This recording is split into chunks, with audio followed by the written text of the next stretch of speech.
tout le monde, bienvenue à ce panel qui s'intitule Usage unique ou réutilisation, les cathéters pour mieux s'y retrouver. Merci d'être avec nous en si grand nombre, hein. Vous êtes arrivés, ça continue à entrer, c'est vraiment une belle surprise aujourd'hui. Donc, je me présente, je m'appelle Vanessa Anne Paris, je suis organisatrice communautaire à Moelle-Épinière et Motricité Québec et c'est moi qui vais animer le panel aujourd'hui. Mais je vous rassure, j'ai des collègues qui m'ont accompagnée là, dans la préparation, donc voilà.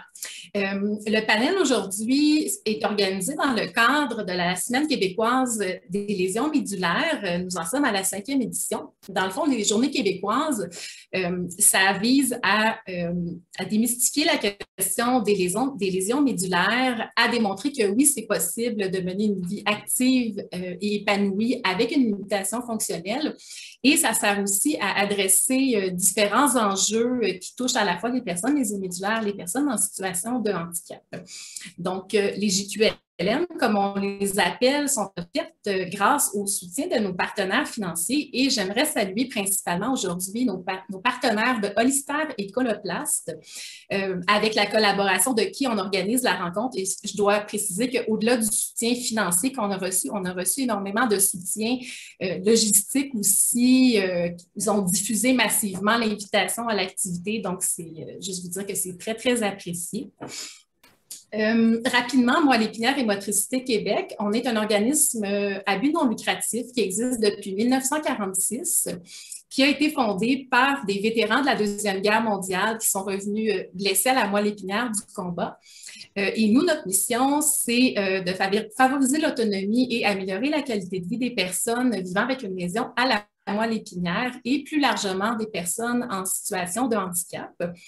Donc, notre mission, elle se décline à travers 4 principaux champs d'action qui sont l'intégration sociale. Petite parenthèse ici, en intégration sociale, nous travaillons en étroite collaboration avec les centres d'expertise pour blessés médulaires de l'Est et de l'Ouest du Québec. Donc, j'aimerais saluer nos partenaires aujourd'hui qui sont présents à la rencontre en grand nombre. Merci d'être avec nous. Donc, je disais intégration sociale, employabilité, on a le soutien à la recherche et enfin, la défense des droits et des intérêts collectifs. Nous avons également une fondation, la Fondation Moelle-Épinière et Motricité Québec, qui vient en aide financièrement aux personnes vivant avec une lésion à la moelle-épinière. D'ailleurs, notre campagne actuelle tire à sa fin et nous sommes en bonne voie d'atteindre notre objectif financier. Petite parenthèse, juste histoire que ça fonctionne rondement aujourd'hui. Dans le fond, il va y avoir une introduction. Ensuite, va se dérouler le panel. Donc, c'est des questions que je vais poser, qui ont été préparées par mes collègues et moi. Durant cette partie-là, on vous inviterait à éteindre vos micros et si jamais vous souhaitez intervenir, poser des questions, vous pourrez le faire en utilisant la fonction discussion au bas de votre écran ou le chat. Donc, mes complices, Caroline et Virginie, vont pouvoir assurer un suivi. Par contre, on ne transmettra pas de questions avant la période qui sera dévolue aux questions. On a prévu 30 minutes, mais là, c'est certain qu'on est plusieurs. Alors, on va vraiment faire notre possible pour que vous ayez la chance de vous exprimer, de poser votre question.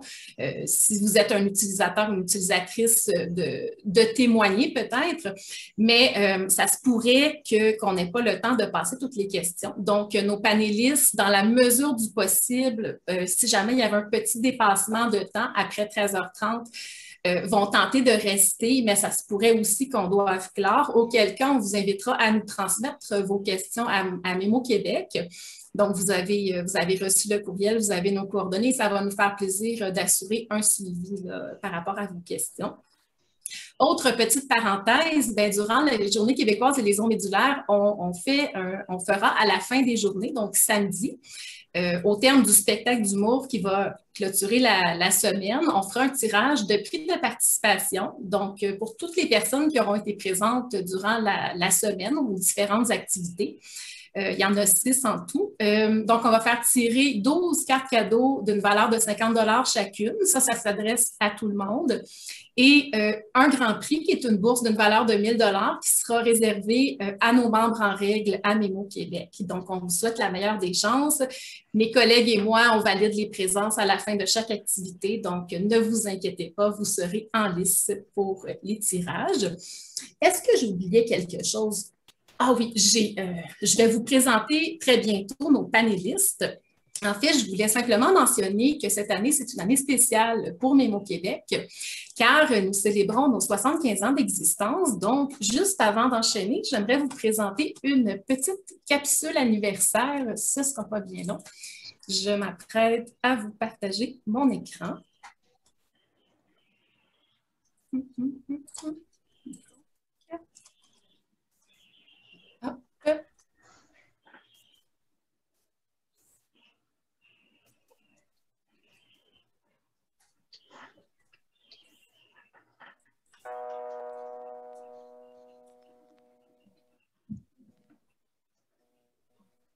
Bonjour à toutes et à tous. Les personnes vivant avec un handicap rencontrent au quotidien de nombreux défis et font preuve d'un courage et d'une résilience admirables.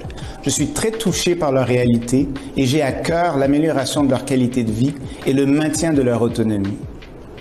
Pour y arriver, il est essentiel de mettre en place les conditions qui les appuieront dans leur désir de s'épanouir dans leur communauté. Depuis maintenant 75 ans, l'organisme Moelle épinière et Motricité Québec partage également cette conviction et œuvre sur plusieurs plans afin de faciliter l'intégration sociale des personnes ayant une lésion à la moelle épinière. Au fil des ans, les équipes de cet organisme ont fait une différence importante dans la vie d'innombrables personnes. Félicitations!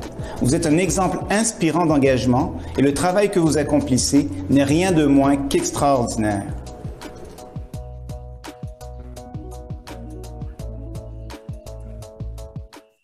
Merci, M. Carman.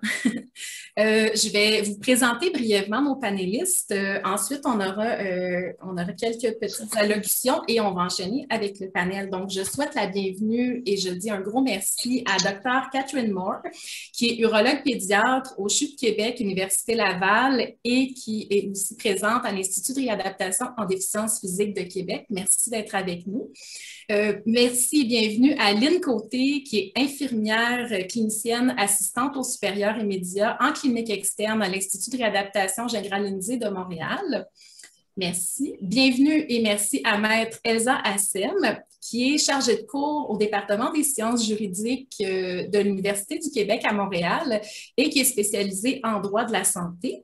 Et enfin, je souhaite la bienvenue à Stéphane Paquet, qui est membre de Mémo Québec, personne lésée médulaire et utilisateur de cathéter. Juste pour l'anecdote, Stéphane est un homme actif au quotidien et il a accepté de reporter un voyage de pêche pour être avec nous aujourd'hui. Merci à vous quatre d'être présents. Je vais maintenant laisser la parole au représentant de Hollister, M. Brian Danjou, qui va nous adresser quelques petits mots. Merci, Vanessa-Anne. Écoutez, je voulais garder ça très, très simple pour aller au vif du sujet avec nos panélistes. Alors, je vais simplement vous remercier. D'abord, vous féliciter, l'organisation de Mémo Québec, pour vos 75 ans. C'est un bel accomplissement. On veut surtout aussi, au nom de l'équipe de Hollister, vous remercier de pouvoir participer et de collaborer avec vous pour la mise en œuvre d'événements comme celui aujourd'hui.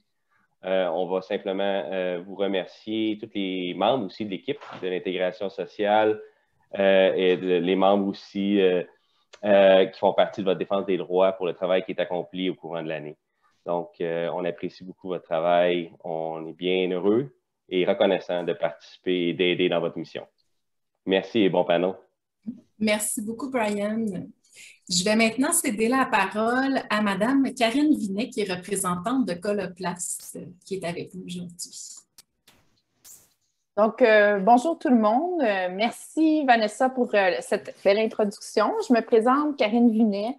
Je suis gestionnaire de territoire pour la compagnie Coloplast, responsable de la formation et du support pour les produits spécialisés en soins de la continence pour la région de Montréal et l'ouest du Québec.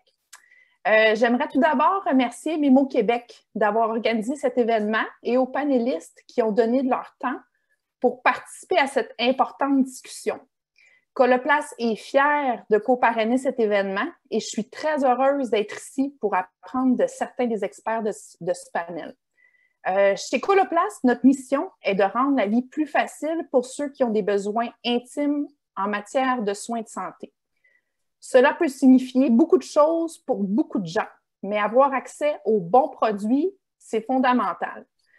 Malheureusement, nous savons que la réalité pour de nombreuses personnes qui ont besoin d'utiliser les cathéters intermittents au Québec est qu'elles n'y ont pas accès à cause du financement et qu'elles sont obligées de réutiliser leurs cathéters.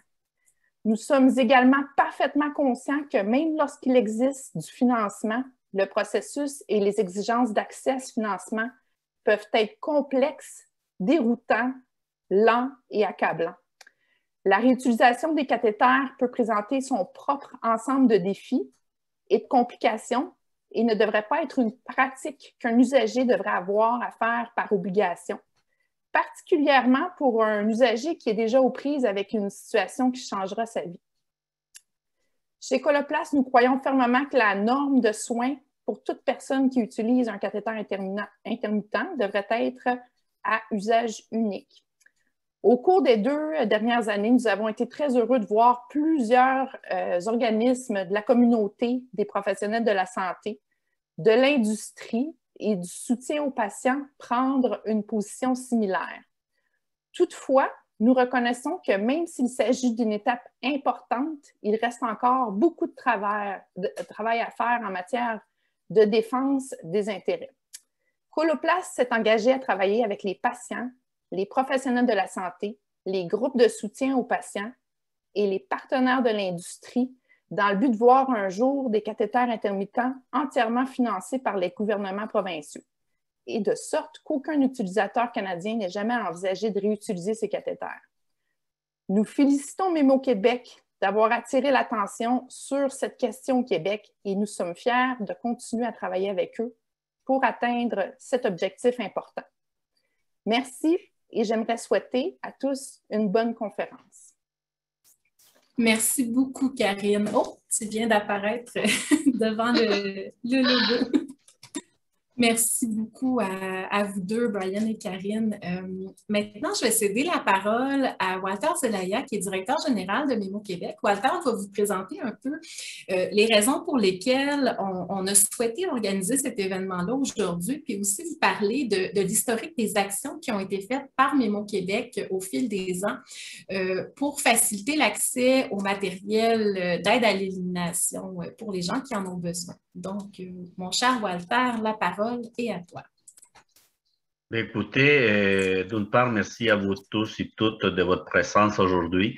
C'est vraiment, nous sommes très honorés de vous compter parmi nous, que ce soit nos membres, nos partenaires, les professionnels de la santé aussi qui sont avec nous. Et je pense que c'est en faisant des activités de cette nature-là qu'on va avancer et qu'on va arriver à se faire des idées collectives, des idées communes, et ça pour le plus grand bien de toutes les personnes pour lesquelles on travaille, qui sont les personnes qui vivent avec une lésion médulaire. Et je tiens à remercier, comme on a déjà dit, finalement, nos partenaires Coloplast et Hollister, qu'aujourd'hui, on laisse de côté la concurrence et on se met à travailler d'une certaine manière ensemble et on se met à travailler finalement dans les plus grands intérêts des participants. Pour Mémo Québec, évidemment, comme vous le savez, compte tenu de la nature des limitations avec les personnes avec lesquelles on travaille, les lésions médulaires, que ce soit des lésions médulaires qui sont, pardon, ça me fait le terme, mais que ce soit des lésions médulaires qui sont produites suite à un accident ou bien que ce soit suite à une maladie, il n'y a pas de raison, à mon avis, pour que les personnes n'aient pas accès à du matériel, ils en ont grandement besoin. Alors, sachez que ce n'est pas depuis hier que Mémo Québec travaille là-dessus. Et donc, depuis plusieurs dizaines d'années, les interventions se sont faites pour que les personnes et les membres chez nous puissent en avoir accès. Tranquillement, pas vite, on a commencé à améliorer cette situation-là. Mais je vous rappelle qu'il y en a environ 14-15 ans, on a dû commencer à se battre pour qu'on puisse avoir du matériel, par exemple, lubrifié pour matériel qui Pardon, on va vous inviter. On va vous inviter à fermer vos micros pendant que les prises de parole se font. Merci. Oups. Merci. Et juste une dernière petite mention. Parce que aujourd'hui, pour faciliter le partage d'écran, on l'a autorisé. Malheureusement, Zoom ne nous permet pas de sélectionner les personnes à qui on l'autorise. Donc, on vous demanderait de faire attention où vous cliquez également pour éviter ce genre de problème, s'il vous plaît. On s'excuse du dérangement. Walter, je te laisse continuer. Merci. Non, il n'y a pas de problème. On est en famille. De toute les joies, façon. c'est ça, c'est les joies du direct. Mais oui, c'est ça. C'était très bien. Alors, vous dire donc que depuis longtemps, on a commencé à faire auprès des différents agents payeurs, auprès de la RAMQ, des démarches, effectivement. Et comme vous voyez, on a réussi à faire des avancées importantes pour que des matériels soient de plus en plus accessibles.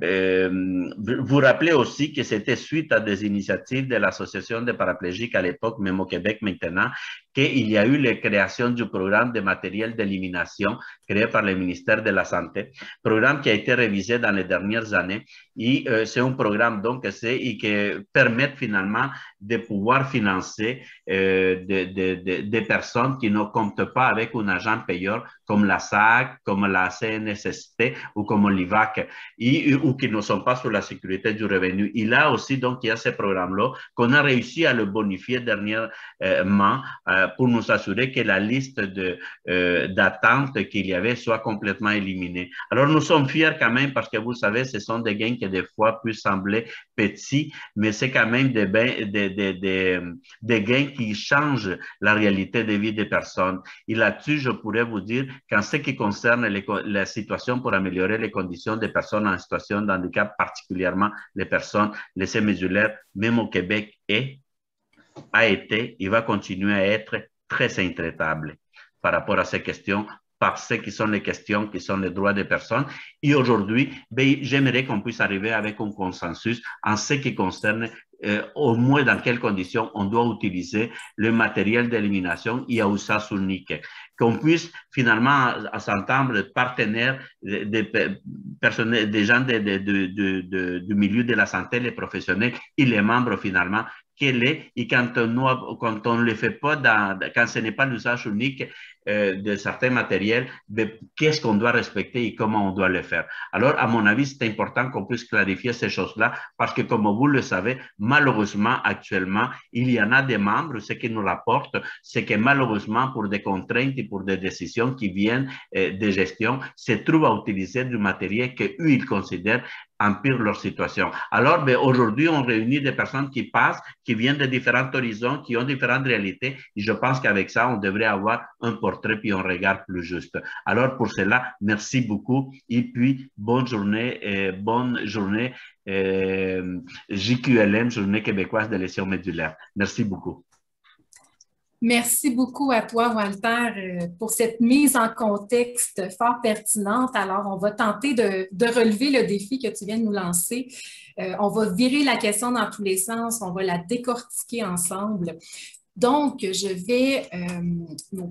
vais inviter nos panélistes à passer à la table. En fait, on va vous épingler en écran vedette. Ce ne sera pas bien long.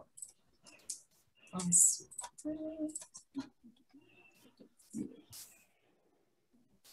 une petite gymnastique Zoom. Ça ne sera pas bien long. Et voilà. Et, Monsieur Paquet, on vous inviterait à rallumer votre micro et caméra, si possible, que vous puissiez être avec nous. Donc, oui. Oui, merci. Je vous souhaite la bienvenue à tous les quatre.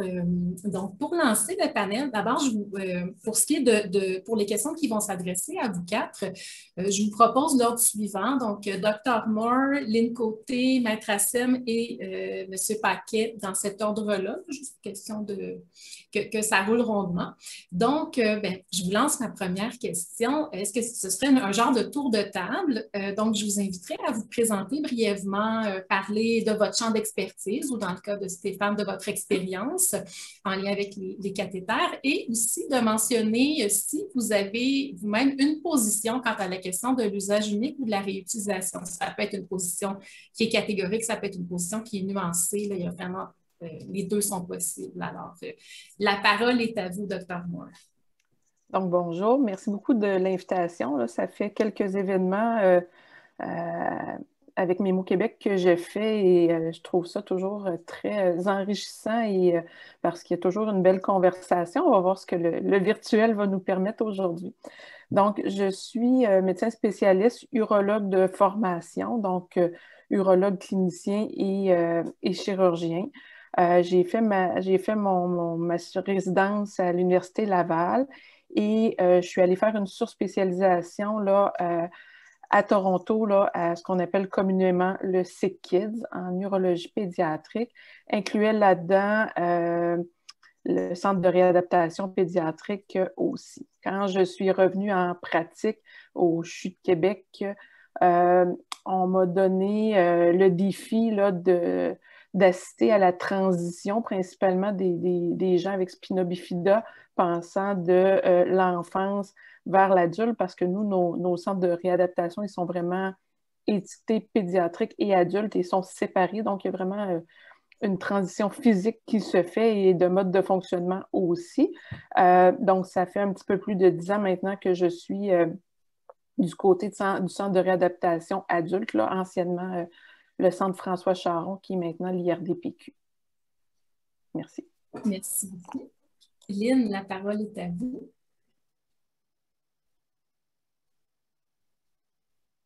Oui, bonjour.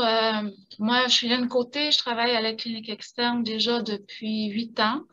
Je suis à l'Institut de réadaptation depuis 2003. Donc, on fait régulièrement les évaluations de matériel avec les nouveaux arrivants, ceux qui sont hospitalisés et ceux aussi qui sont en externe. Des fois, ils ont besoin de modifications. Donc, on connaît bien la réalité de ce qui entoure l'utilisation des cathéters et le financement, tout ça. Donc, je suis très heureuse de participer à cette rencontre parce que, oui, il y a beaucoup de défis. On en rencontre régulièrement. Heureusement qu'on a les urologues qui nous appuient là, pour faire valoir les droits des patients parce que certains ont de la difficulté à avoir du matériel. Donc, je suis très contente d'être présente aujourd'hui. Merci d'être avec nous. Merci, Lynn. Maître Assem, la parole est à vous. Oui, parfait. Donc, je partage avec mes collègues aujourd'hui en fait, le fait de vous remercier de nous avoir invités. Oui, je suis avocate. Je suis chargée de cours depuis 2009 à l'Université du Québec à Montréal, où j'enseigne principalement droit de la santé, également enjeux éthiques et juridiques de la fin de vie, mais aussi d'autres cours comme interprétation des lois.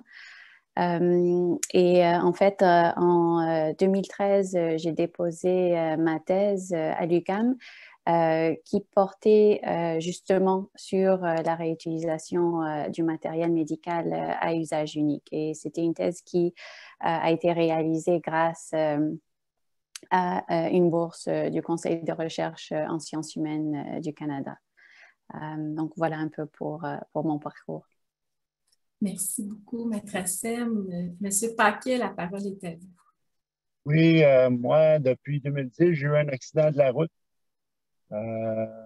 Puis après ça, j'ai été au centre de réadaptation, l'Institut de réadaptation Montréal. Et après ça, ils m'ont offert un cathéter qui était quand même très bien, puis j'ai eu des complications par après. Fait que j'ai essayé plusieurs produits, puis la SAC ne fournissait pas le matériel, c'était flèche les laves. Fait que finalement, j'ai réussi à battre mon point parce que sur le produit, c'est marqué usage unique. Fait que j'ai réussi à battre mon point. Ça n'a pas pris quand même, ça n'a même pas pris une semaine. J'ai réussi à les avoir la quantité que j'ai besoin. Même à un moment donné, j'en ai eu besoin un peu plus parce que, ben beau, on est en fauteuil roulant, mais des fois, on a le droit de boire, de consommer un peu de boisson ou plus d'eau. Puis, ça ne veut pas dire qu'on a besoin rien que de 3 par jour. Fait que, moi, ça joue entre 6 et 7 et 8. Tout dépend de qu'est-ce que je fais dans ma journée. Et là, je suis bien content de ce que j'ai comme produit.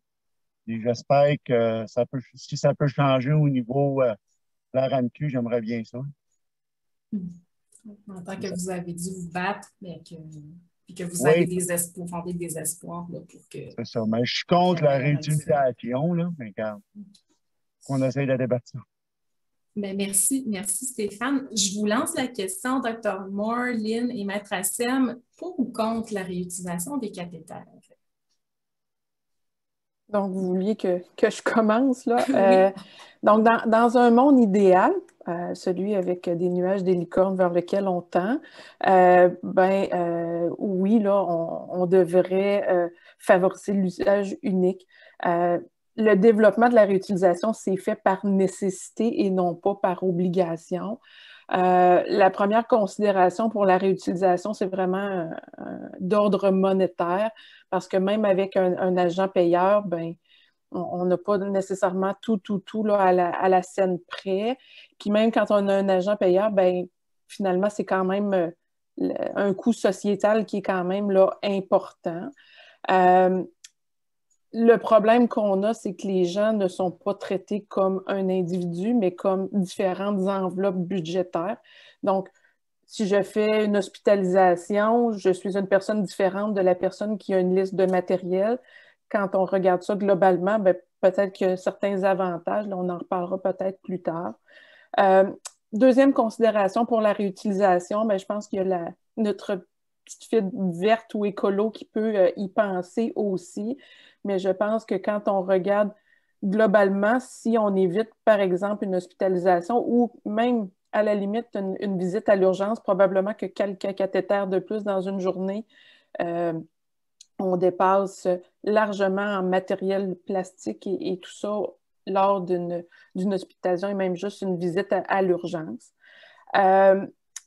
En fait, ce qu'on veut en ne réutilisant pas, on sait qu'il y a des évidences qu'on évite là, les complications, la plus fréquente étant les infections.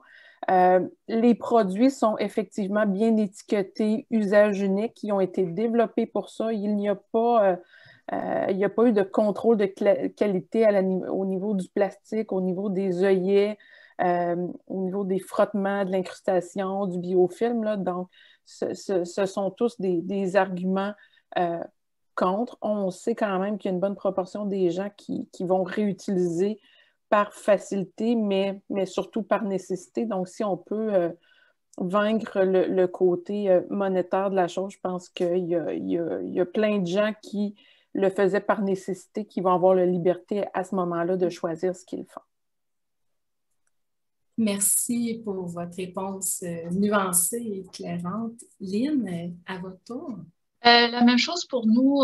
Ce qu'on favorise, c'est toujours un usage unique. C'est ce qu'on encourage, l'usage unique. D'ailleurs, nos listes, quand on prépare nos listes de matériel, on les fait toujours en fonction d'un usage unique. On le sait que là où le problème est, c'est l'approvisionnement, c'est comme disait le docteur, c'est vraiment le coût. Et ça, on doit y faire face. À cause de ça, on doit enseigner la réutilisation pour que la personne soit le plus sécuritaire possible. Parce que beaucoup d'agents payeurs vont donner un cathéter par jour et j'ai vu aussi 2 cathéters par mois.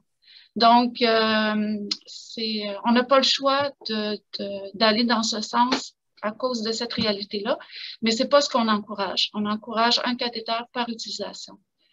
On encourage aussi avoir des types de cathéters quand même de qualité. Parce qu'on a vu des patients qui utilisaient des cathéters de moins de qualité, qui avaient un frottement au niveau de l'urètre et faisaient des infections à répétition. Donc, ne serait-ce qu'avoir un cathéter de qualité, même si c'est en PVC ou mais c'est avec les œillets qui sont pas faits au poinçon, mais vraiment à la flamme ou autrement, là, c'est un bon cathéter. Déjà là, c'est bien. Puis, idéalement, à usage unique, c'est ça. Merci beaucoup pour votre réponse. Maître Hassem, je ne sais pas si vous voulez brièvement parler du sujet de votre thèse de doctorat parce que vous avez une expertise sur la question de la réutilisation du matériel à usage unique. Donc, je me demandais c'était quoi votre regard en lien avec la question usage unique ou réutilisation? Oui, en fait, je pourrais peut-être plus parler en détail de la thèse par la suite, mais juste pour vous donner une idée peut-être du pour ou contre. J'ai également une réponse un peu nuancée, c'est-à-dire que la réutilisation peut se présenter vraiment de deux façons. D'après ce que j'ai compris aujourd'hui, on est vraiment en train de parler de la réutilisation du matériel médical à usage unique. Mais il y a aussi la réutilisation du matériel qui est conçu et fabriqué pour être réutilisé. Et ce genre de réutilisation, on va dire, pose moins de problèmes au niveau éthique, au niveau légal.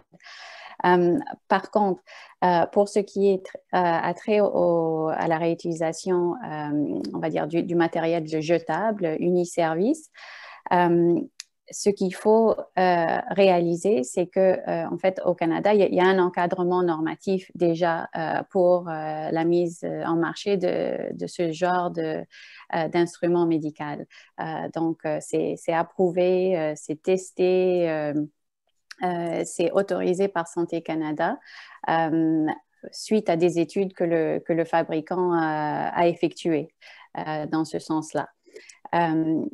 Également, ce qui joue sur, on va dire, cette question, est-ce que c'est une bonne pratique ou pas, c'est d'autres enjeux comme notamment le consensus médical entourant une telle pratique, mais également le consentement aux soins du patient vis-à-vis de cette pratique-là. Donc, je vous dirais, dans un premier temps, pour le professionnel de la santé qui recommanderait à un patient de faire de la réutilisation, il y a des problèmes, il y a des enjeux juridiques certains. On pourrait engager la responsabilité potentielle du professionnel de la santé, mais également on pourrait même être en violation de certaines lois fédérales. Donc, il y a la loi sur les aliments et drogues et les règlements associés également. Donc, il y a des problématiques à ce niveau-là. Ensuite, c'est la question du consentement éclairé et tout l'enjeu des risques. En fait, on est tous vraiment habitués à l'idée que le patient, lorsqu'il accepte de recevoir un traitement, va accepter un certain niveau de risque. Là, on est en train de parler vraiment des risques inhérents à un traitement, à la pratique médicale. Donc, c'est tout à fait normal. Par contre, lorsqu'on parle de la réutilisation du matériel médical à usage unique, là, on ne parle pas de risques inhérents, mais plutôt de risques qui sont ajoutés suite à une pratique qui n'est pas conforme aux directives du fabricant. Donc, c'est un ajout de risque pour le patient, que ce soit en termes d'augmentation de la possibilité des infections, de la détérioration de l'efficacité de l'instrument médical ou même de la détérioration de l'instrument lui-même, c'est-à-dire dans ses composantes. Donc là, on entre en compte dans une situation où on a un problème au niveau du consentement parce qu'on ne peut pas demander à un patient de consentir à quelque chose qui ne fait pas l'objet nécessairement d'une approbation de la communauté médicale et scientifique, qui n'est pas considéré nécessairement comme un soin adéquat, parce que l'idée, c'est de ne pas imposer des risques ajoutés aux patients. Le patient va assumer les risques inhérents, mais si on peut facilement lui soustraire des risques ajoutés, ben, en principe, il faut le faire. Et également, comme je vous dis, le petit souci au niveau de la légalité potentielle de la pratique. Donc, pour tous ces considérants-là, je me penche plutôt vers le fait de privilégier l'utilisation unique du matériel jetable. C'est très intéressant, vos éclaircissements, surtout que c'est un angle dont on parle peu, le point de vue juridique de la question. En fait, ce qui se dégage jusqu'à maintenant, c'est vraiment que d'une part, il y a quelque chose qui va dans le sens de favoriser l'usage unique, mais par ailleurs, il y a des contraintes avec lesquelles à la fois les professionnels de la santé et les patients doivent composer, des contraintes principalement budgétaires, monétaires ou de programmes gouvernementaux qui doivent eux-mêmes jongler avec ce genre de restrictions-là. Maintenant, on va y aller avec des questions spécifiques. Donc, la prochaine question, c'est pour vous, Dr. Moore. C'est une question, je dirais, 2 en 1. Dans le fond, on se questionnait du point de vue de la recherche en urologie. Qu'en est-il de la question de l'usage unique par rapport à la réutilisation pour ce qui est de la prévention des infections urinaires? Est-ce que, autrement dit, il y a des preuves fortes et concrètes qui vont dans le sens de favoriser l'usage unique? Ça, c'est la première partie de la question. Et la deuxième partie, en fait, qui est son pendant, c'est est-ce que par rapport à l'ensemble des mesures préventives pour prévenir les infections urinaires, c'est quoi l'importance de la question usage unique versus réutilisation par rapport à l'ensemble des mesures à mettre en place? Donc, je vous laisse la parole et je peux partager mon écran aussi. Oui, si vous voulez partager votre écran, ce serait apprécié. Soutien visuel. En fait, de plus en plus, la pratique médicale est moins un art que de s'appuyer sur des données concrètes et objectives, là. Donc, oui, on aime ça avoir des données globales, objectives et non pas anecdotiques du troisième voisin qui a pris un cathéter pendant 3 ans puis qui n'a jamais eu de problème et tout ça.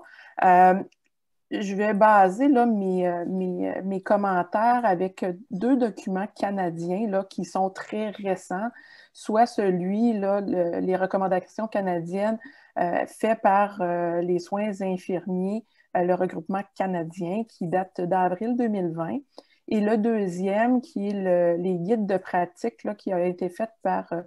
vous pouvez changer pour le prochain, qui a été fait là, par l'Association des urologues du Canada. Vous verrez comme premier auteur Dr. Lisanne Campeau, là, qui est urologue du côté de l'Université McGill. Et tous les autres noms là, sont des gens des grands centres canadiens universitaires avec leurs représentants en vessie neurogène ou en incontinence complexe, là, donc des gens avec une surspécialité dans le domaine. Quand on essaie de regarder les chiffres, on retrouve, mais encore là, c'est très, très difficile à aller chercher, qu'il y a environ, du côté nord-américain, entre 30 et 50% des gens qui vont réutiliser leur cathéter. C'est sûr que il faut quand même faire une différence là, avec des études de cas, avec des études de petites cohortes, là, parce que malheureusement, si on fait une étude en cancer du sein, ben, de recruter des patients, c'est relativement facile parce que c'est une maladie qui est très fréquente. D'avoir une population homogène pour dire quelque chose, des blessés médulaires. Encore là, il y a une grande variété de lésions et de besoins urologiques, de prendre des scléroses en plaques, encore la même chose. Donc, de prendre une population et de faire une étude en regardant l'utilisation unique, la réutilisation, bien, ça devient un peu difficile et malheureusement, une chose qu'on appelle, là, quand il y a des défauts aux études, on appelle ça des biais, d'avoir des bonnes études très solides, c'est plutôt difficile.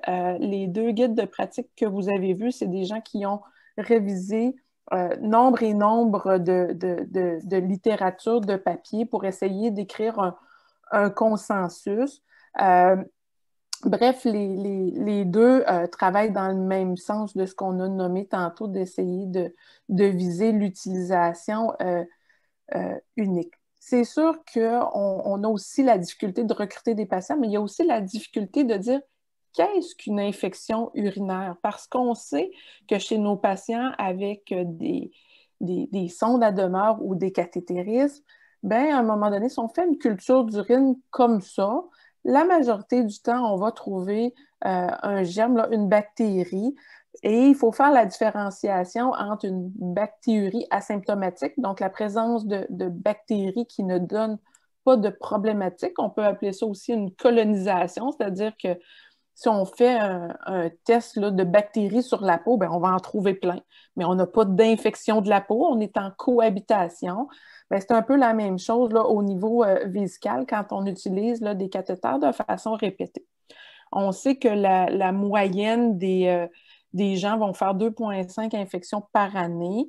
Puis dans le premier 5 ans après l'utilisation de cathéters, il y a environ 80% des gens qui vont faire une infection. Mais une infection, c'est une culture, un test positif pour une bactérie, mais avec des symptômes. Donc, sachant que c'est quelque chose qui va arriver quand même fréquemment, là, de faire une infection urinaire, ben, il faut travailler de manière préventive. Donc, vous voyez ici là, les facteurs de risque pour les infections. Donc, ça, c'est tiré des lignes directrices là, du côté infirmier. Donc, si on fait très peu de cathétérisme peu souvent, qu'on surdistend la vessie, qu'on boit peu, qu'on utilise un cathéter qui ne sera pas prélubrifié ou qui n'aura pas un enduit particulier, si on a une mauvaise technique, on n'a pas reçu l'information comme il faut. Et ça, c'est toutes des choses modifiables. Donc, on peut travailler là-dessus. Le fait d'être une femme, ben, c'est ça. On ne peut pas changer en théorie grand-chose de ce côté-là. Donc, de travailler du côté des mesures préventives. Quand on évalue quelqu'un ou qu'on réévalue quelqu'un qu'on connaît bien et qui se met à faire des infections, ben, la première question, c'est qu'on va revoir au niveau lavage des mains parce que des fois, on se rend compte que on touche au matériel, on touche au fauteuil, il y a toutes sortes de petits trucs. Donc, le lavage au niveau des mains, on ne parle pas là, de désinfection, on parle de méthode propre au niveau des organes génitaux aussi. On revise aussi la technique avec les gens pour dire « Oh, regarde, tu fais ce petit mouvement-là, c'est peut-être ça que tu vas aller contaminer ton cathéter à toutes les fois. » Donc, de revoir la technique, je pense que c'est jamais une perte de temps. On parle dans les facteurs de risque d'une petite hydratation, donc de bien s'hydrater, donc d'avoir là, des urines relativement claires, ben, c'est moins de déchets pour les microbes pour qu'ils se multiplient et tout ça. On sait que le traitement de la constipation peut aider, de vidanger complètement sa vessie régulièrement, de ne pas laisser toujours une petite mare derrière, là, de ne pas bien se vider. Les cathéters à usage unique, les cathéters prélubrifiés sont aussi des choses qui entrent dans nos mesures préventives. Ça ne veut pas dire que si on prend un cathéter unique, on va régler 100% des infections, mais si ça aide à un certain pourcentage, ben, c'est toujours ça de gagner. Dans les guides de pratique que je vous ai transmis, on peut revenir à la précédente, on parle aussi là, de l'utilisation des canneberges, qu'il n'y a pas encore suffisamment de données de ce côté-là. Il y en a de plus en plus, mais on se entend que le jus de canneberge, qui est de la boisson de canneberge, tant qu'à ça, c'est aussi bien de boire de l'eau là, parce qu'il n'y a pas beaucoup d'extrait de canneberge. On a maintenant des produits avec des concentrés de canneberge, là, soit en jujube ou soit en capsule et de choses comme ça, qui sont vraiment des des concentrés d'extrait de canneberge, de nos canneberges québécois, ontariens, là. Donc ça, il n'y a pas beaucoup de désavantages. Si on compare, par exemple, à l'antibioprophylaxie, donc de prendre une petite dose d'antibiotiques à tous les jours, on sait que ça peut aider, mais ça amène son lot de problématiques là, de résistance aux antibiotiques et on lutte beaucoup pour ça. Donc, si le lavage des mains, la technique d'avoir un cathéter approprié nous aide, bien, je pense que tout ça a quand même un petit avantage. Tu sais, si on regarde dans les chiffres, le cathéter unique ne sera pas une mesure unique, mais fait partie de cet ensemble-là. On sait qu'on diminue d'environ 10% là, les infections en utilisant un cathéter prélubrifié. Si on regarde, pour répondre aussi à votre question, la prochaine diapo montre un tableau là, d'un article là, par un groupe de Toronto qui ont fait l'analyse de plusieurs papiers et ça revise les articles en 2014 et 2019. Et bref, ce que ça dit, dans tous ces articles-là, ils étaient tous en faveur de l'utilisation unique du cathéter versus l'utilisation à répétition. La majorité des études vont rapporter une diminution des infections. Nos deux guides de pratique là, canadiens, celui infirmier, ne supporte pas du tout l'utilisation du cathéter à multiples reprises et celui là, de l'Association canadienne des urologues ne le supporte pas non plus en disant que pour ce qui est des infections, on va passer d'une réduction là, de 10 à 30%.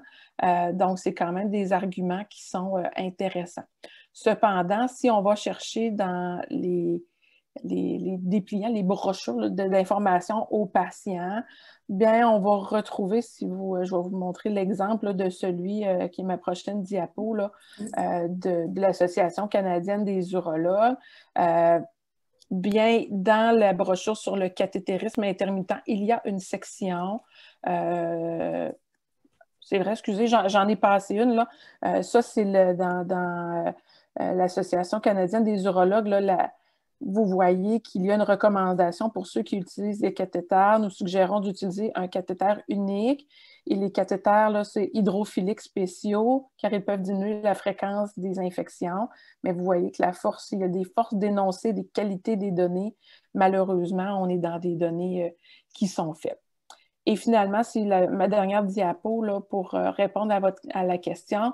Bien, vous voyez, il y a un dépliant, là, un feuillet d'information pour les patients qui est intitulé « Cathétérisme intermittent propre ». Il y a pour les femmes et pour les hommes. Mais bref, à la fin de ça, il y a une petite section sur l'entretien du cathéter. Donc, en n'appuyant pas la réutilisation, les gens sont quand même conscients là, que c'est fait. Donc, l'idéal est de le faire le mieux possible. Et si on regarde là, du côté des feuillets en Alberta, que ce soit au SickKids, il y a aussi des guides d'entretien. Je pense à celui du SickKids avec de faire bouillir les cathéters de temps en temps ou des solutions avec du vinaigre et tout ça. Donc, il reste quand même du côté canadien de l'information de ce côté-là. Merci. Merci beaucoup, Dr. Moore, pour votre réponse détaillée et tous les appuis à la question qui vous a été posée. La prochaine question, ce serait pour vous, Lynn, en fait. On était curieux de savoir, au bénéfice des personnes présentes, comment ça se déroule l'enseignement qui est fait aux patients en réadaptation en rapport avec l'utilisation des cathéters.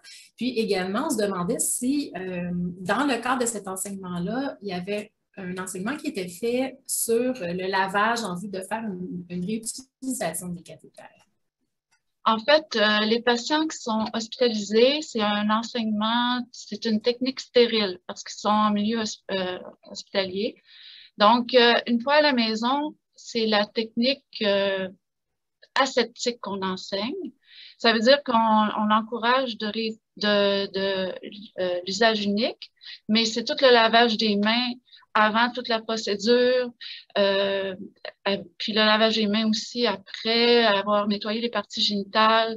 Ça, c'est cet enseignement-là qu'on préconise, de toujours bien nettoyer le méa, d'aller toujours du méa vers l'extérieur, les femmes d'en avant, en arrière, de chaque côté. Puis c'est tout ça, là, on précise quand même la technique parce qu'on a vu toutes sortes de choses aussi arriver. Des fois, les patients vont mélanger parce que à l'étage, souvent, ils utilisent les serviettes de benzalconium, puis des fois, ils mélangent que l'alcool, ça pourrait être correct, puis on a déjà vu ça aussi.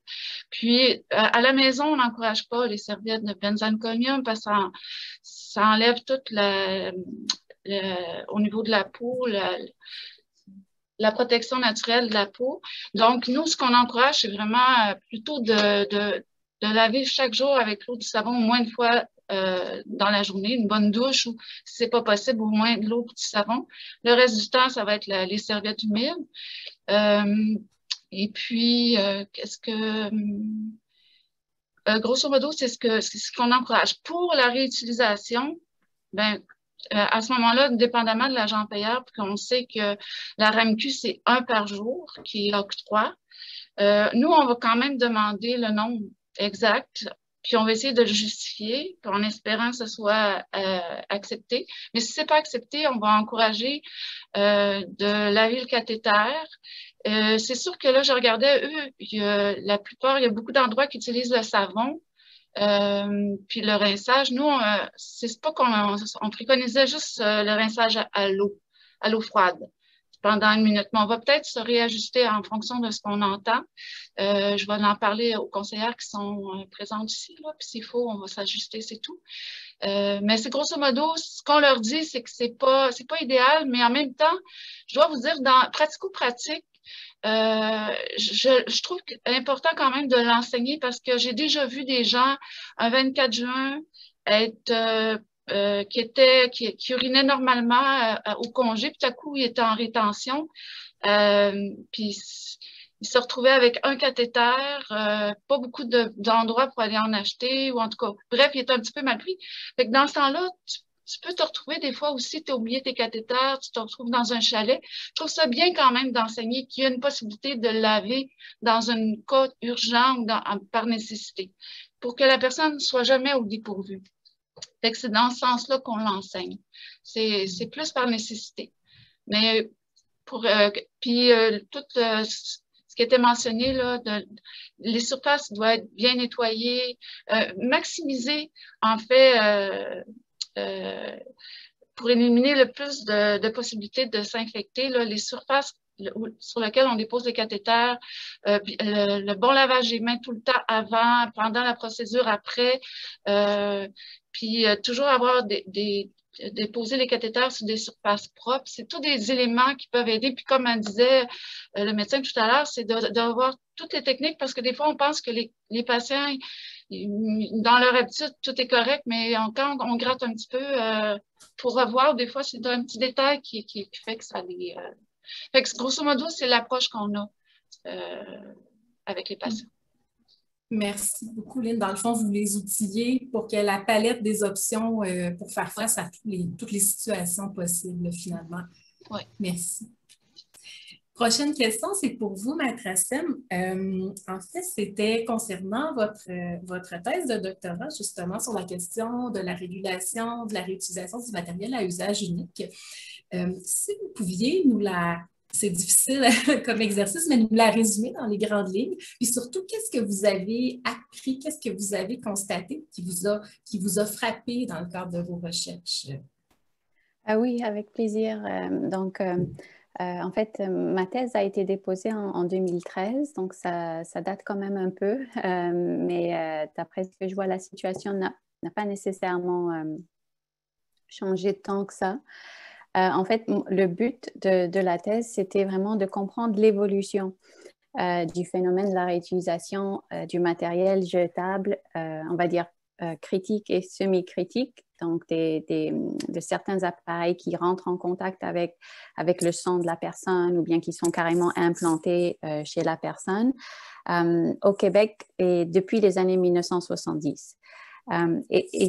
C'est-à-dire avoir cette réflexion sur comment la régulation s'est faite, même avant de se positionner sur, bon, est-ce que c'est une pratique légale ou pas. Je souhaitais comprendre comment ce qui, a priori, quand on voit que tous les instruments jetables sont bien identifiés comme tels, comment cette pratique pouvait être quand même tellement répandue au Québec, mais pas seulement au Québec, c'est un phénomène qu'on a vu ailleurs au Canada, également à travers le monde, particulièrement dans les années 80, 90 et 2000.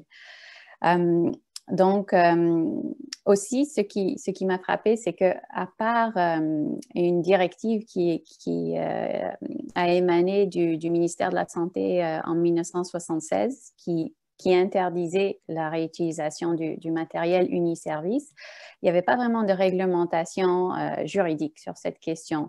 La régulation s'est vraiment faite par le biais, en fait, on va dire, d'un discours expert, donc des différentes agences d'évaluation des technologies au Québec et au Canada. En fait, pour le Québec, c'est principalement le Conseil d'évaluation des technologies de la santé, qui est l'ancêtre de notre actuel Institut national d'excellence en santé et services sociaux, qui avait pondu les premiers rapports sur la réutilisation de certains instruments très précis. Donc, moi, dans ma thèse, j'ai examiné le cas des dialyseurs, des cathéters cardiaques et également des cardiostimulateurs. Ce que l'analyse a révélé, c'était que oui, c'était une pratique assez répandue. Et c'était souvent initié dans les différents hôpitaux où ça a eu lieu par des médecins qui portaient à la fois le chapeau de médecin et de chercheur. C'était parfois initié comme dans une perspective de recherche, mais également, justement, comme la Dr Moore l'a souligné, pour essayer également de réduire les coûts associés au traitement en milieu hospitalier, particulièrement pour les malades chroniques qui étaient, et puis je pense toujours, sont vus un peu comme des grands consommateurs du système de santé. Ce qui est ressorti, c'est que notamment la question du consentement était absente parmi les patients qui ont été traités avec ces instruments-là. Soit la nature de la procédure, on va dire comme une opération, est telle que le patient n'a jamais en fait conscience qu'il va être traité avec du matériel réutilisé. Si on ne lui en parle pas, il n'y a aucune façon pour lui d'en prendre connaissance. Ou alors, comme c'était le cas des dialyseurs, la réutilisation, lorsqu'elle est apparente au patient, est présentée non pas comme quelque chose qui nécessite le consentement de ce dernier, mais plutôt comme une nouvelle orientation institutionnelle, on va dire, donc qui ne relève même pas d'une décision du patient. Ce qui est aussi ressorti en analysant les rapports qui ont été émis par les conseils d'évaluation, et je tiens à souligner que la démarche a beaucoup évolué depuis les années 80-90, donc ces constats ne sont plus nécessairement vrais aujourd'hui. Mais c'est vraiment en analysant les rapports, particulièrement les premiers qui sont sortis au début des années 90 et qui ont comme donné un peu l'aval à la réutilisation à cette époque-là. Ce que j'ai pu constater dans un premier temps, il y avait un certain manque de rigueur scientifique au niveau de l'analyse. En fait, certains risques, quand on se référait aux articles de revue qui étaient cités, n'étaient pas rapportés de la même façon. Aussi, il y avait soit indirectement, soit directement une relativisation des risques pour ce qui est des malades chroniques. C'est-à-dire qu'on pouvait dire, bon, oui, ce risque existe. Par contre, un malade chronique a de toute façon, on va dire, 30% de chances de développer telle maladie ou telle complication. Donc, pour lui, c'est un peu ex aequo. Donc, il n'y a pas de risque plus élevé que ça. Donc, ça, c'était problématique parce que, à mon sens, il y avait là une dévalorisation implicite de certains malades. Deuxième constat, c'est que parfois, il y avait des conflits d'intérêts parmi les personnes qui étaient choisies pour mener ces études, pour mener ces évaluations sur la réutilisation. Parfois, certains avaient déjà prôné la réutilisation au sein de leurs établissements ou avaient publié des recherches en ce sens-là. Troisième constat, c'est toute la question des droits du patient et également du contexte législatif, encore une fois fédéral notamment, était considéré pas très important. La prééminence était toujours en fait le discours expert, les études scientifiques, comme si la sphère médicale pouvait exister de façon séparée du reste de la société. Et donc, les lois, les autres normes de notre Code civil, par exemple, n'avaient pas le même poids. Et finalement, il y avait la question économique qui était également toujours examinée dans ces études-là. Je vous dirais particulièrement au début, donc début des années 90, dans les premiers rapports, les évaluations économiques étaient très, très, très simplistes. Donc, je vais vous donner un exemple. Si on parle de la réutilisation des dialyseurs, et on sait qu'un dialyseur coûte 30 $ et qu'un patient va en utiliser 3 par semaine, si on réutilise un dialyseur 30 fois, ben là, on va faire une économie de 30 fois 30 $, donc 900 $ par patient. Or, ce type d'évaluation des coûts ne prend pas en compte tous les coûts qui doivent être déboursés pour effectuer la réutilisation, donc formation du personnel, coûts en ressources humaines, achat de matériel, utilisation de locaux, suivi qualité, etc., etc. Et il ne prend pas en compte non plus la réalisation des risques associés à la réutilisation, donc traitement pour des infections, séjour à l'hôpital, frais médicaux, etc., etc., etc. Il y a certains chercheurs, notamment américains, qui ont fait ce travail plus minutieux d'aller vraiment détailler tous les coûts et qui ont eu comme conclusion que les bénéfices économiques de la réutilisation sont soit nuls, ou alors que ça coûte plus cher au système de santé si on prend en compte véritablement tous les coûts associés à cette pratique. Donc, voilà un peu pour ça, comme résumé. Merci beaucoup. Et la conclusion là, donc, que vous mentionnez, justement, comme quoi finalement, en bout de ligne, les coûts sont supérieurs, c'est quand même questionnant, je dirais, parce qu'on s'entend que l'argent, c'est souvent le nerf de la guerre, comme on dit. C'est justement ce qui entraîne les questions de réutilisation, mais quand on fait vraiment le calcul de tout ce que ça coûte, de tout ce que ça représente, ça semble aller vraiment dans le sens peut-être de promouvoir un usage unique. Mais je vous remercie, Maître Hassen, pour votre réponse. Stéphane, la prochaine question est pour vous. On se donne le droit de rêver dans un monde idéal. Qu'est-ce que les agents payeurs, donc la RAMQ, la SAC, la CNSST, devraient considérer pour favoriser la qualité de vie des utilisateurs de cathéters? À quoi ils devraient penser, autrement dit, si on se permet de rêver, là, dans le meilleur des mondes, avec, comme disait Dr. Moore, avec les petits nuages puis les licornes? Bien, penser, ça dépend. La qualité de vie, en fauteuil, déjà, on a une qualité de vie vraiment différente. On n'est plus capable de marcher. Fait que, des fois, comme moi, je fais bien des loisirs. Fait que le lavage du cathéter, c'est comme plus ou moins bon pour moi parce que sinon, je resterais toujours à la maison. Fait que la seule qualité qu'on a, tout dépend de chaque personne. Mais la qualité, c'est être au plein air, faire d'autres activités. Je fais beaucoup de camping, du kayak, je vais à la chasse. Fait que, idéalement, j'ai pas de place pour comme laver mon cathéter. Fait que, idéalement, tout dépend. On a le droit à on a le droit au moins comme une deuxième chance de vivre. Fait que, on essaye de profiter au maximum avec la famille à l'extérieur. Moi, je vois ça comme ça. Tout dépend, c'est du cas par cas. Il y en a qui n'ont pas besoin de sortir.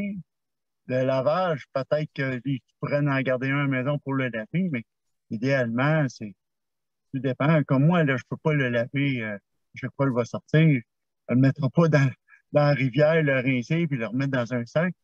Mais on a le droit de faire beaucoup d'activités. Et puis surtout l'hiver, on a besoin aussi. Moi, je sors beaucoup l'hiver. Les cathéters, c'est sûr que je les garde le plus possible au chaud. Mais n'empêche pas de sortir. Fait que, idéalement, c'est ça. On a le droit de faire d'autres choses comme plus de l'extérieur que rester à la maison. Puis laver le cathéter, écouter la télévision, puis rien faire parce que on peut pas avoir d'autres cathéters pour aller voir des amis ou aller n'importe où. Fait que, moi, c'est qu'est-ce que j'ai à dire. Parole d'un homme actif, hein? C'est nécessaire d'avoir accès à du matériel en quantité suffisante, du matériel de qualité pour pouvoir mener la vie la plus riche possible. Hein? C'est ça qu'on entend. Moi, avec mon accident, j'avais une petite fille, elle avait 2 mois. Idéalement, j'ai commencé tout de suite à faire du camping. Quand j'ai sorti de l'IRM, comme 4 mois après, 4 mois plus tard, j'achetais quand même ma roulotte pour faire du camping. Il me reste pas, je peux plus faire de randonnée, mais du camping, du plein air, on a commencé à faire du kayak avec la famille, puis c'est plaisant. Fait que, on essaye de faire des activités quand même en famille, entre amis, des fois avec de l'aide, parce que moi, ma lésion est quand même ça aussi. Les lésions, chaque personne a une lésion différente. Puis moi, en principe, ma lésion est cervicale. Je suis chanceux d'être quand même en fauteuil manuel puis faire ces activités-là, autre que quelqu'un qui peut être, j'aurais pu être en fauteuil électrique, puis pas faire toutes ces activités-là aussi entre amis. Fait que, vous avez la chance d'avoir. C'est ça. Merci beaucoup, Stéphane. Il est déjà 13h08 et on veut se réserver une période de questions. Alors, il me restait plein de questions super intéressantes à poser, mais je vais essayer de les regrouper puis aller à l'essentiel. Donc, prochaine question, peut-être une question à laquelle vous allez pouvoir répondre rapidement, qui s'adresse à Dr. Moore et à Lynn. À votre connaissance, est-ce que ça existe sur le marché québécois ou canadien des cathéters urinaires qui sont conçus pour la réutilisation? Là. Donc, sur l'emballage où c'est écrit usage conçu pour. À ma connaissance, non. Non.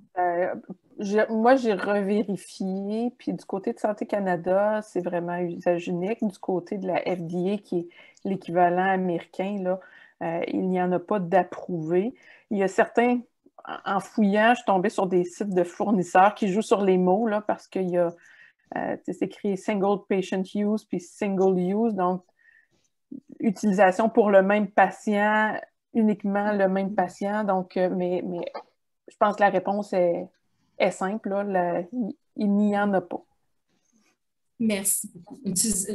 Par chance qu'ils n'utilisent pas un même cathéter pour plus d'un patient, ce serait, comme on dit, ce serait aberrant. En fait.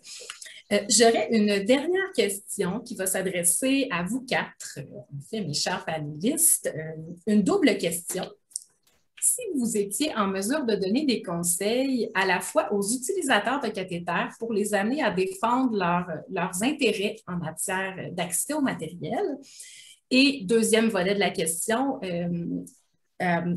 qu'est-ce que vous aimeriez formuler à l'endroit des décideurs publics pour que les utilisateurs de cathéters aient accès à du matériel et à la meilleure qualité de vie possible qui en résulte. Donc, à la fois pour outiller les gens à défendre leurs droits, puis des messages que vous aimeriez transmettre aux décideurs, à ceux qui ont la main sur le cordon de la bourse, autrement dit.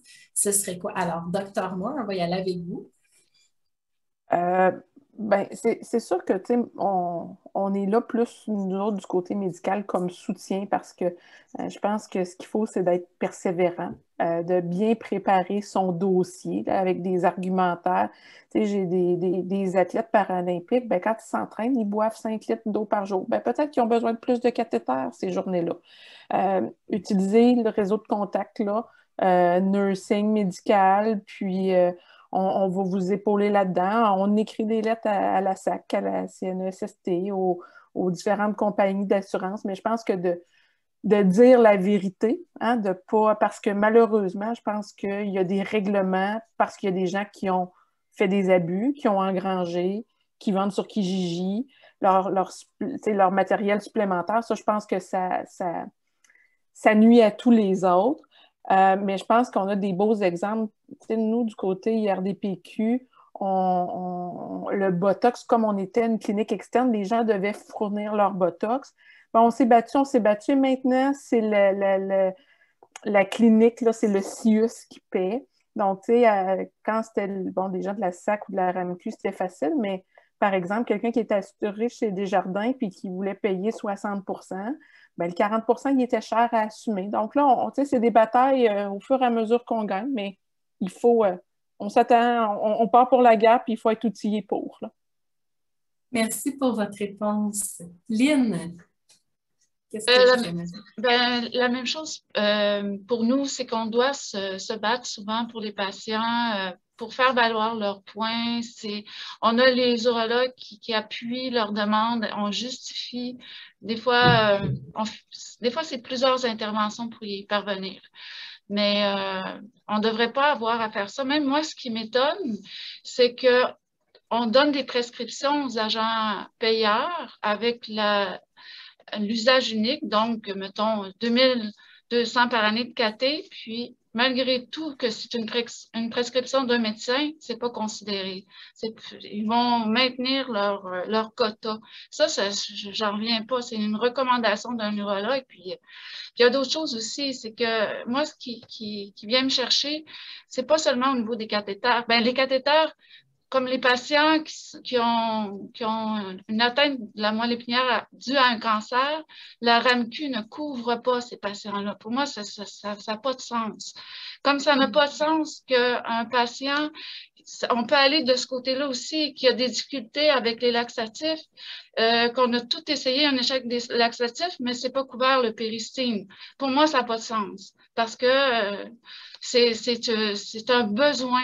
Fait que la même chose pour les pansements, parce que beaucoup de blessés médulaires sont aux prises avec les pansements. Je n'irai pas là, mais c'est la même chose aussi. Fait que c'est de tous les côtés qu'on doit, qu'on frappe des murs par rapport à un besoin médical. Puis pour moi, ça n'a pas de sens. Puis c'est autant la RAMQ que l'aide sociale, que les CLSC. Pour moi, c'est inacceptable que ça prend 2 ans à avoir des fournitures. Il y a certains CLSC, c'était ça. Et je ne peux pas comprendre parce que c'est un besoin essentiel pour ces patients-là. Puis c'est la moindre des choses. Puis d'un autre côté, comme j'entendais, j'ai vu aussi des patients exiger des fournitures qui sont exagérées. C'est plate, mais on va aussi se positionner par rapport à ça. Il faut quand même aller selon le besoin du patient. Un usage unique, je comprends. Un hydrophile, quand il y a un trauma, quand il y a des infections à répétition, oui, d'accord. Mais au départ, les patients devraient d'abord et avant tout apprendre avec un cathéter ordinaire, bien maîtriser la technique. Après ça, on s'ajuste selon les besoins. Mais grosso modo, c'est ça. Merci, Lynn. On peut appeler ça un cri du cœur. Hein? Il reste encore, on a fait du chemin, mais il en reste encore à parcourir. Oui, vraiment.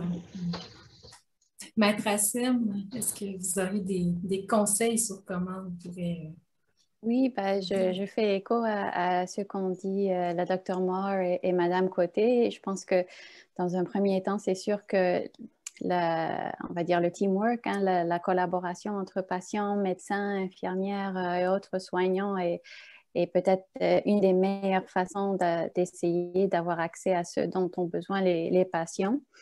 Là où le bas blesse un peu avec le droit, c'est qu'on a en tant que patient le droit de tout connaître, c'est-à-dire de connaître les alternatives de traitement, de consentir ou pas à être traité avec un traitement spécifique, mais au Canada, il n'y a pas de garantie d'accès à des soins. Donc, on peut être au courant, on a le droit d'être au courant, mais on n'a pas nécessairement le droit d'avoir accès à tous les soins qui sont disponibles.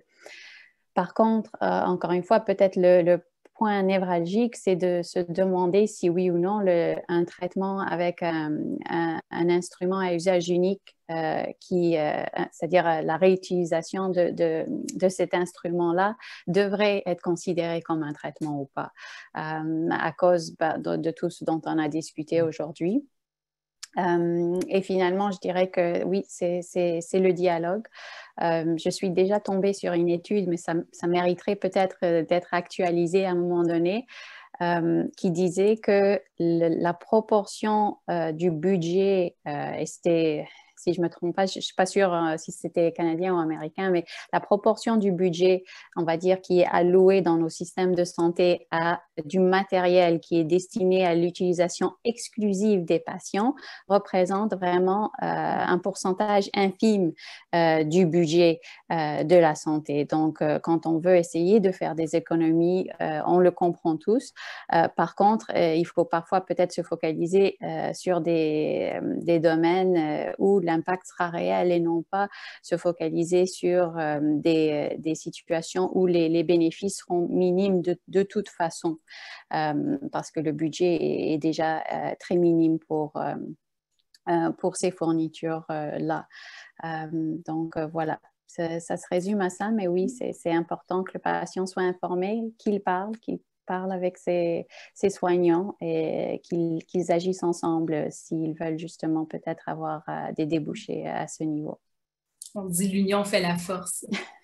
Merci, Maître Hassem. Le mot de la fin, avant la période de questions, évidemment, c'est à vous, Stéphane. Quels conseils pour les utilisateurs et qu'est-ce que vous aimeriez dire aux décideurs publics pour changer les choses? Ben, écoute, c'est sûr qu'en fauteuil, on n'a pas le choix d'utiliser quand même, peut-être pas rien qu'en fauteuil. Là. Il y en a beaucoup aussi qui marchent, qui ont besoin aussi des cathéters, mais c'est toujours se battre.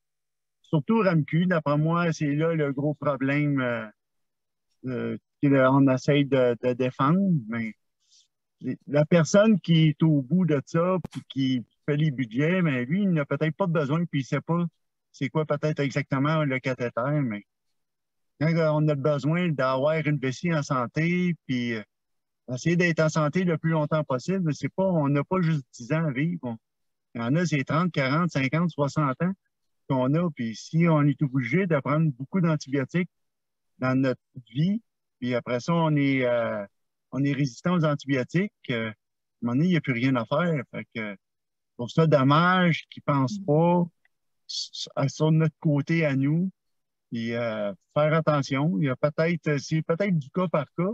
Il y en a, peut-être qu'ils peuvent le laver, puis il n'y a aucun problème. Ça fait 2-3 ans, ils n'ont pas pris d'antibiotiques. Mais moi, qu'est-ce que je pense? C'est tout le temps la réutilisation, c'est non pour moi. Là.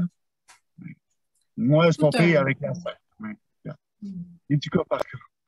C'est tout un travail de sensibilisation à faire auprès des décideurs qui ne connaissent pas nécessairement la réalité des gens. C'est ça. C'est ça. Merci infiniment à vous quatre. Il est 13h19 en ce moment, donc théoriquement, il nous resterait 11 minutes. Moi, ce que je vous propose, pour qu'on ait le temps là, de période de questions, si ça vous va, ce serait qu'on prolonge d'une dizaine de minutes, donc on termine à 13h40. Est-ce que ça vous convient?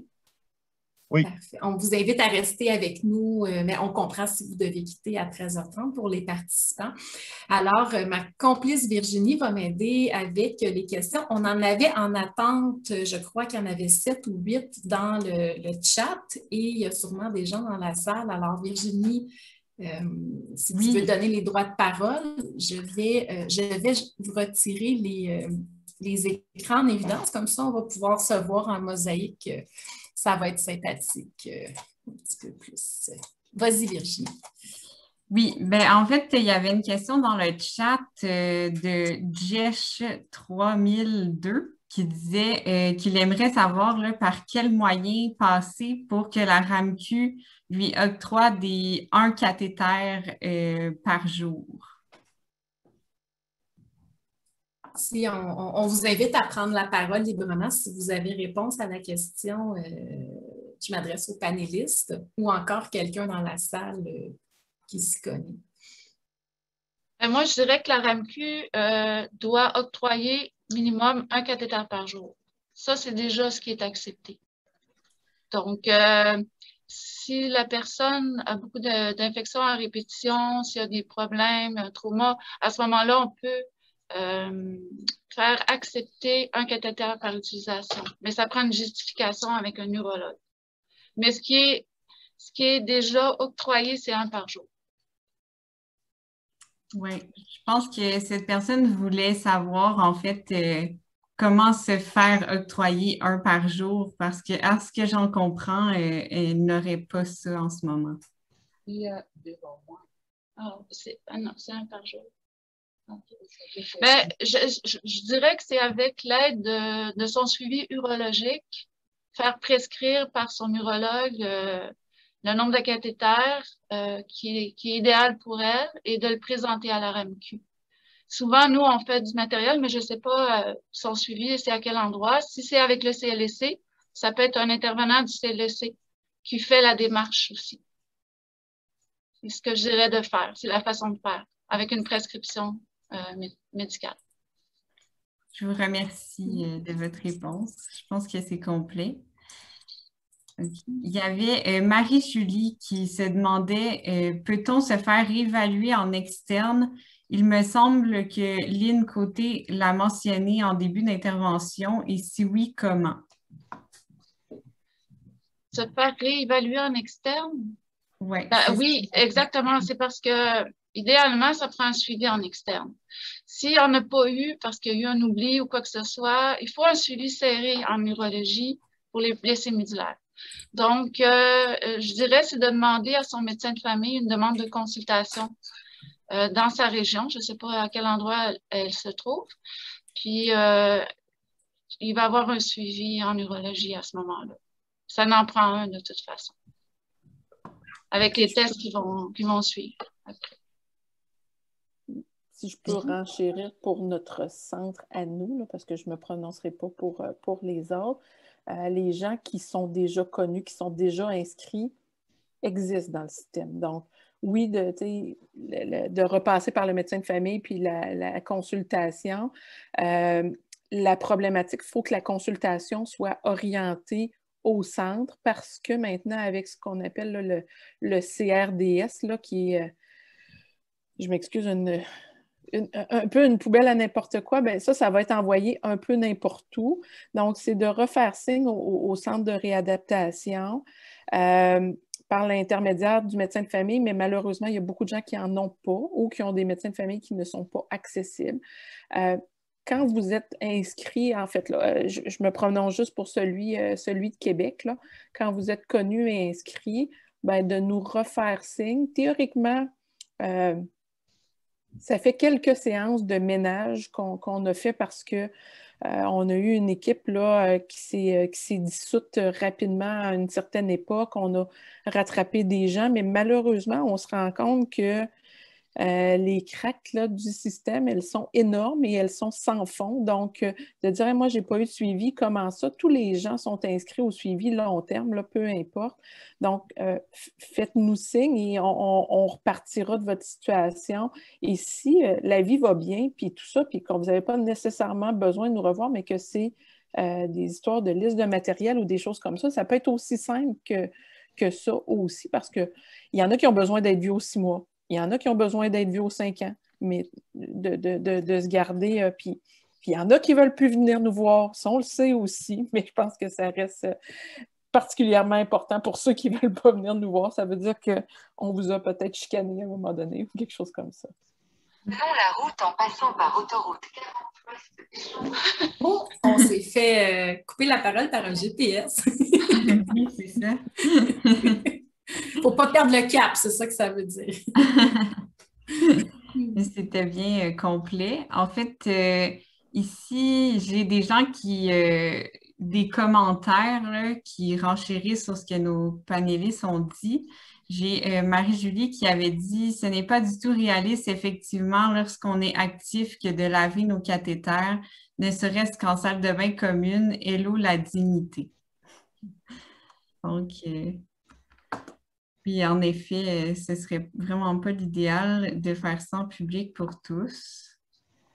On a également Charles Roussel qui dit moi, depuis mon accident du lundi 29 octobre 2007, je n'ai pas passé mes 2 boîtes de 100 cathéters. Je chasse, je fais du vélo, je pars à la pêche et j'ai l'habitude d'utiliser le même cathéter pendant 2 à 3 semaines normalement. OK. Et puis, on a une question de Marie-Josée qui nous demande « Est-ce que le port d'une sonde urinaire à demeure avec un bouchon au lieu d'un sac pourrait être envisagé? Est-ce plus risqué côté infection et est-ce que cela affecterait la qualité de vie des patients? » Donc, je ne sais pas qui peut répondre. On a des données. Je ne sais pas si la question, c'est sonde de toute façon avec un sac ou un bouchon ou sonde versus cathétérisme. On sait qu'on a des données au niveau infection, que le cathétérisme est moins dangereux au niveau complications, là, infection, érosion là, au niveau de la peau, les pierres, les dépôts, ces genres de choses-là. Je pense que, comme on dit, il faut s'adapter à ce qui est. Dans les 2 documents là, que j'ai brièvement montré tout à l'heure, il y a un gros volet qualité de vie parce que médicalement, là, moi, j'ai un travail, c'est-à-dire de garder les reins des gens en santé. Ensuite de ça vient être continent, éviter les hospitalisations, les infections et tout ça. Mais ultimement, même si je mets, bon, il faut que vous fassiez telle affaire, si dans la vie des gens, c'est pas ça, ça se peut pas, bien, il faut s'adapter. Donc, je pense que c'est plus, on n'est plus dans le dogme, là, le médecin dit qu'il faut faire ça, c'est une décision partagée avec la personne qui le fait. C'est une solution, c'est une sonde avec un bouchon. Il y a des gens qui, quand ils vont à la piscine, vont faire ça. Il y en a qui vont avoir une sonde suspubienne parce que c'est plus facile de jouer avec le bouchon, mais je pense que ça, c'est une décision à prendre avec son équipe médicale et infirmière. Là. Virginie, j'ai une question en messagerie privée, donc je vais la dire étant donné qu'elle n'est pas... c'est de Claire qui demande pour Dr. Moore, s'il vous plaît. Depuis 7 mois, je suis continuellement sur l'antibiotique nitrofurantoïne, ce qui me permet d'avoir une qualité de vie. Quels sont les contres d'être si longtemps sur cet antibiotique sur ma santé en général? Donc, Claire, je ne vous connais pas, je ne sais pas la situation et tout ça, mais ça fait partie de l'arsenal de traitement, comme de se laver les mains, d'avoir une bonne technique, le bon cathéter, de réutiliser.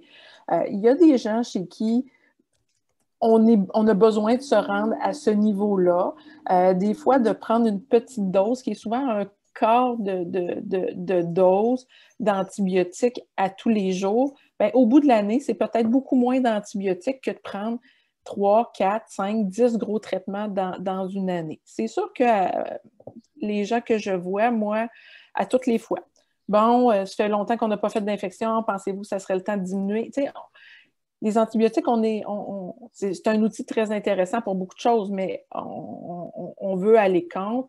C'est sûr que la résistance aux antibiotiques, il y a certains antibiotiques, c'est difficile, c'est une complication. Il y a des gens qui vont avoir des détériorations au niveau de la fonction pulmonaire avec une utilisation à long terme. Donc, je pense que comme le reste, comme on devrait, je pense que la meilleure spécialité pour ça, c'est les gériatres, là, de dire, je regarde la liste de médicaments et si on est capable de faire du ménage, on en fait.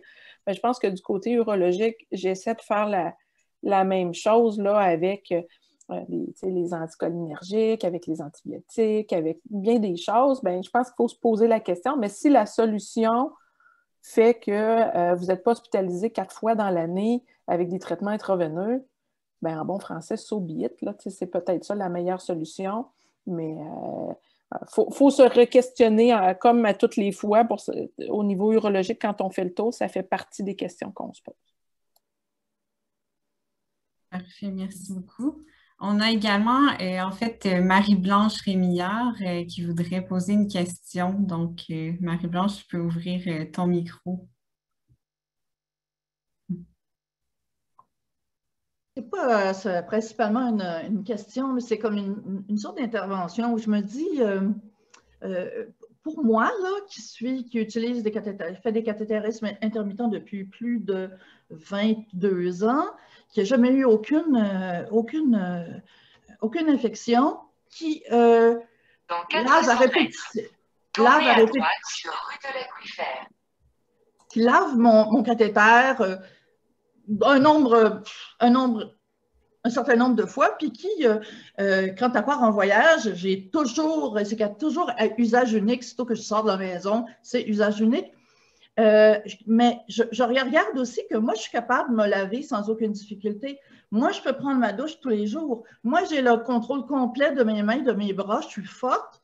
J'ai une lésion basse, j'ai beaucoup d'équilibre. Donc, toutes les autres affaires, se laver les mains, se désinfecter, se laver, toutes ces choses-là, ils rendent finalement, même si tu as des cathéters à usage unique, si tu n'es pas capable de te laver correctement, tu n'es pas nécessairement sauvé par le cathéter unique. Donc, il me semble qu'il faut voir la question du cathéter unique versus réutilisation aussi en lien avec les services dont la personne a, l'aide qu'elle a, la capacité qu'elle a. Puis des fois, c'est des habitudes de vie. Hein? Si tu es je dis ça comme ça, là, si tu es un homme des bois, puis que tu prends ta douche normalement 1 fois par semaine, puis tu es comme plus ou moins, tu sais, tu n'as toujours pas été pas mal propre, mais assez lousse dans ton hygiène personnelle. Tu deviens paraplégique, tout d'un coup, tu ne deviens pas un miracle de salubrité. Tu sais, ça veut dire qu'il y a une continuité entre avant ton accident puis après ton accident. Donc, ça veut dire, à cause de tout ça, je suis obligée de dire, les personnes qui peuvent rincer, qui n'ont pas de problème, pas d'infection, on a des préoccupations écologiques, on a des préoccupations aussi de dépenses de l'État. Moi, ça me préoccupe d'utiliser des nouvelles affaires quand les autres sont encore bonnes. Ça doit être lié à mon âge un peu, mais finalement, je recommanderais plutôt l'usage unique, parce que l'usage unique, il est comme plus... il convient, je crois, à une plus grande partie de la population concernée, qui sont soit à risque d'infection, naturellement, comme ça, à cause de leur système, soit qui ne peuvent pas faire tout ce qu'il y a à faire de préventif. Alors, pour eux autres, au moins, l'usage unique, ça va régler la question des bactéries sur le sacré cathéter. Mais ça reste quand même que pour beaucoup d'entre nous, là, hein, j'ai consulté des femmes là, quand j'ai commencé à laver mon cathéter. Ça faisait 40 ans qu'ils lavaient leur cathéter, puis il n'y avait jamais eu une infection. Alors, de tout d'un coup, se mettre à changer à chaque fois, tu te dis, c'est pas un peu de gaspillage. Mais en même temps, tu regardes à l'autre bout du spectre, puis tu te dis, il y a des personnes qui ne pourront jamais assumer l'entièreté des responsabilités face à l'hygiène. Puis, usage unique, pour moi, ça va de soi, et particulièrement quand c'est recommandé par des professionnels. Et voilà, c'est de tout. Non, mais je pense que ça va tout à fait dans l'individualisation du traitement et de la prise en charge parce qu'effectivement, là, on a vu passer dans le chat quelqu'un là, qui est très actif puis qui utilise le même cathéter pendant 2-3 semaines, qui n'a jamais eu de problème. Merveilleux, tant mieux, mais je pense qu'il faut,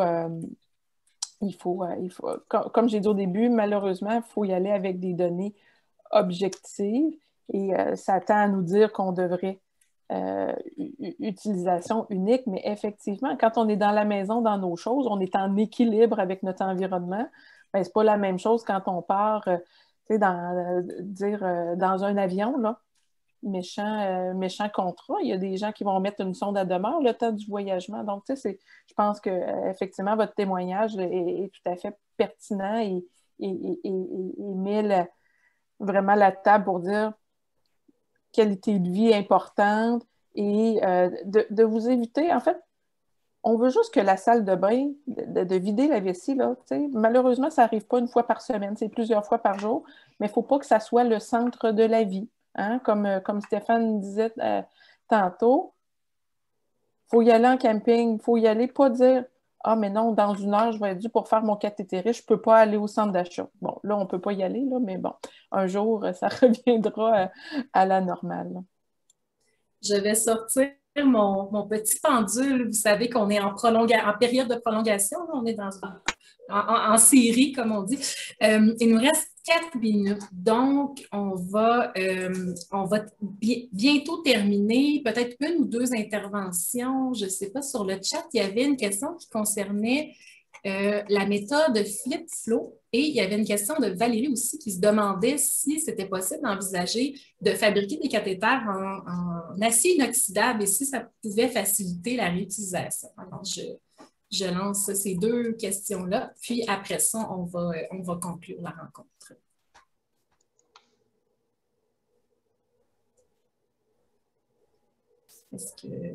Est-ce que quelqu'un a une réponse à ces questions? Écoutez, cathéter en acier inoxydable, par la nature de l'urètre des tissus, on a quand même besoin de quelque chose de relativement flexible. Là. Je sais que du côté des pailles, bientôt, on n'aura plus le choix d'en avoir des réutilisables. Et encore là, ce n'est pas nécessairement facile à nettoyer, si on peut dire quelque chose comme ça, mais bon. C'est parce que c'est quelqu'un que j'ai eu mon accident, là, 24 ans. Il y avait quelqu'un qui était debout et qui faisait des cathétérismes avec un espèce de tube en métal, que j'imagine un très bon métal. Vu que c'était une femme, c'est un petit. Peut-être qu'un homme, ça serait plus compliqué, mais si l'urètre n'est pas loin puis que l'embout est bien fait, ou je ne sais pas, avec du silicone, je me demandais si ça avait déjà été. Parce qu'elle, je ne sais pas, je n'ai jamais posé les questions, je ne suis pas rendue là à ma première année d'accident. En fait, il faudrait mettre ça dans la cour de nos fabricants et de nos patenteux et nos ingénieux. Ah oui. Dernière question d'Hélène.